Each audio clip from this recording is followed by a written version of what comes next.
আমরা কিন্তু সাধারণত কাতলা মাছ বিভিন্ন রকমভাবে রান্না করি। তার মধ্যে কিন্তু একটা ভিন্ন রান্না হচ্ছে মৌরি কাতল।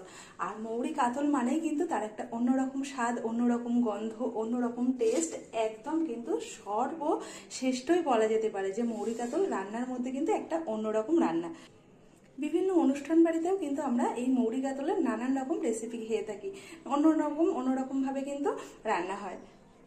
আশা করছি আজকের রেসিপিটা আপনাদেরও ভালো লাগবে, আর খেতে কিন্তু দুর্দান্ত হয়। অবশ্যই একবার বাড়িতে বানিয়ে কিন্তু খাবেন, আর খেয়ে কেমন লাগলো অবশ্যই একটা ছোট্ট কমেন্টের মাধ্যমে কিন্তু জানাবেন।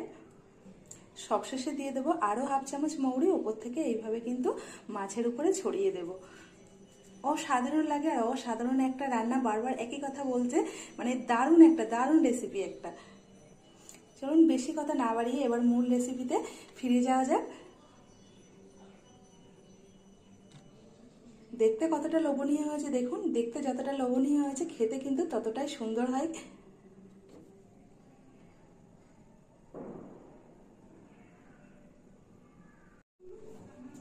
এখানে আমি 600 গ্রাম কাতলা মাছ নিয়ে নিয়েছি, আর কাতলা মাছটা খুব ভালো করে ধুয়ে নুন, হলুদ, একটু সাদা তেল, একটু লেবু রস মাখিয়ে আমি রেখে দিয়েছি। 15 মিনিট হয়ে গেছে, আমি নুন, হলুদ আর লেবু রস একটু রান্নার তেল দিয়ে মাখিয়ে কিন্তু আমি রেখে দিয়েছি। এবার আমি কিন্তু মাছটাকে ভেজে নেব।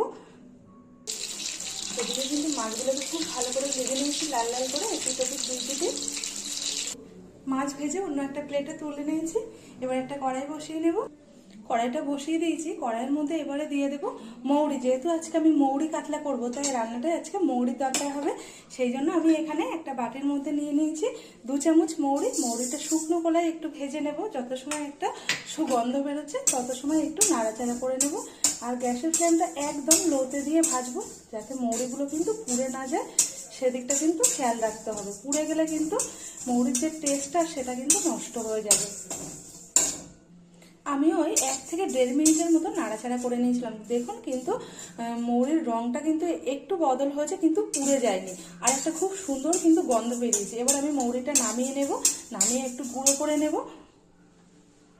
আবারও কড়াইটা বসিয়ে দিয়েছি, কড়াইতে দিয়ে দেবো এবার তেল। তেলটা গরম হয়ে গেছে, তেলের মধ্যে দিয়ে দেবো হাফ চামচেরও কম মৌরি, আর দিয়ে দেবো 2টো তেজপাতা ফোড়ন হিসাবে। এবারে ফোড়নটাকে একটু লাল করে ভেজে নেব। এবার এই ফোড়নের মধ্যে দিয়ে দেবো 1 চামচ কুচি করা পেঁয়াজ, মানে একটা মিডিয়াম সাইজের পেঁয়াজ কুচি। পেঁয়াজটা কিন্তু ভালো করে ভেজে নিয়েছি, দেখুন রংটা কিন্তু অনেকটা বদল হয়ে গেছে। এবার দিয়ে দেবো 2টো মিডিয়াম সাইজের টমেটো পেস্ট। টমেটো পেস্টটা খুব ভালো করে